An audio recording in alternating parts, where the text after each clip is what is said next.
Bhagavad Gita beyond religion. അതെ, മതങ്ങൾക്കതീതമായ ഭഗവത്ഗീതയെക്കുറിച്ചാണ് ഞാൻ സംസാരിക്കുന്നത്. ഞാൻ ജയശ്രീ ശ്യാംലാൽ, അധ്യാപികയാണ്, ഒരു എഴുത്തുകാരിയുമാണ്.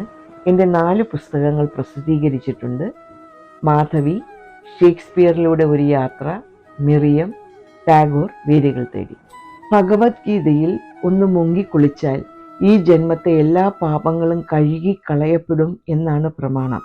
മുങ്ങിക്കുളിക്കാൻ ശ്രമിച്ച എനിക്ക് കാലൊന്ന് നനയ്ക്കാൻ മാത്രമേ സാധിച്ചുള്ളൂ എന്നത് യാഥാർത്ഥ്യം.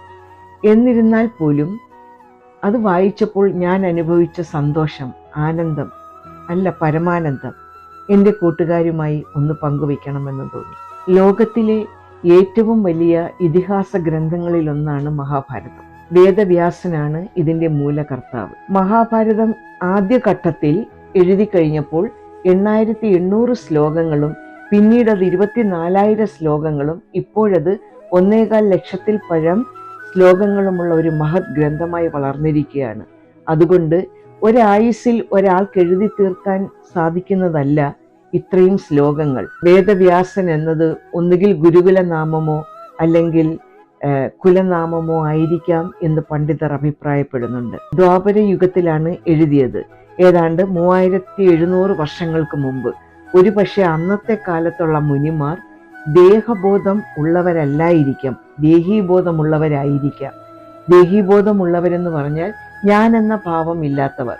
അങ്ങനെയുള്ള മുനിമാർ എഴുതി ചേർക്കപ്പെട്ട കഥകളും ഉപകഥകളും വേദവ്യാസന്റെ പേരിൽ തന്നെ മഹാഭാരതത്തിൽ ഉൾപ്പെടുത്തിയതാകാം എന്ന് സ്വാമി വിവേകാനന്ദനും അഭിപ്രായപ്പെട്ടിട്ടുണ്ട്.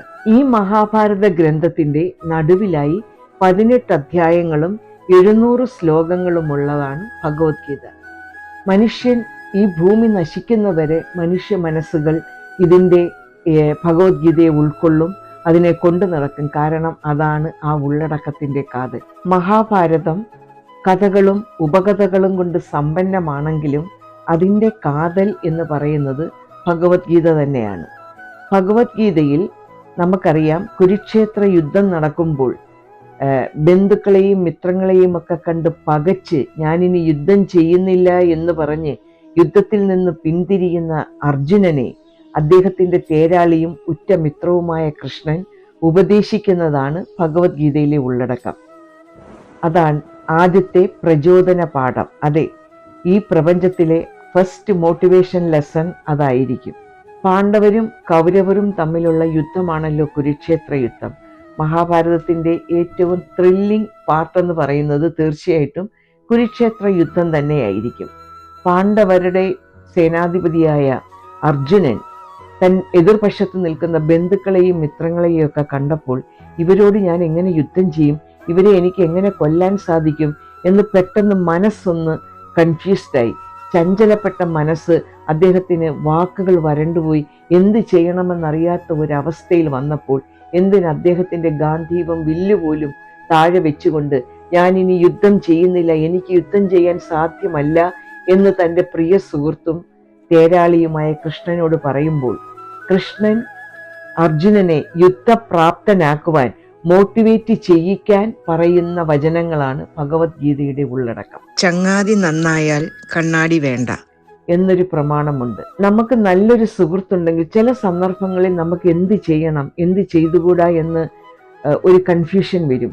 അപ്പൊ ചിലത് ചെയ്യണോ, ചെയ്താൽ നന്നാകുമോ, അല്ലെങ്കിൽ ചെയ്തില്ലെങ്കിൽ കുഴപ്പമാകുമോ എന്ന് പറയുന്ന സന്ദർഭങ്ങളിൽ ഒരു ഉറ്റ മിത്രം, നമ്മളെ ആത്മാവ്, നമ്മുടെ മനസ്സറിയുന്ന ഒരു മിത്രം വന്നു നിന്ന് നീ അത് ചെയ്യൂ, നീ അത് ചെയ്തേ പറ്റൂ, അല്ലെങ്കിൽ നീ ഇപ്പോൾ അത് ചെയ്യണ്ട, ചെയ്താൽ കുഴപ്പമാണ് എന്ന് സത്യസന്ധമായി ഒരു സുഹൃത്ത് കൂടുണ്ടെങ്കിൽ അതിൽ പരം ഭാഗ്യം മറ്റൊന്നുമില്ല.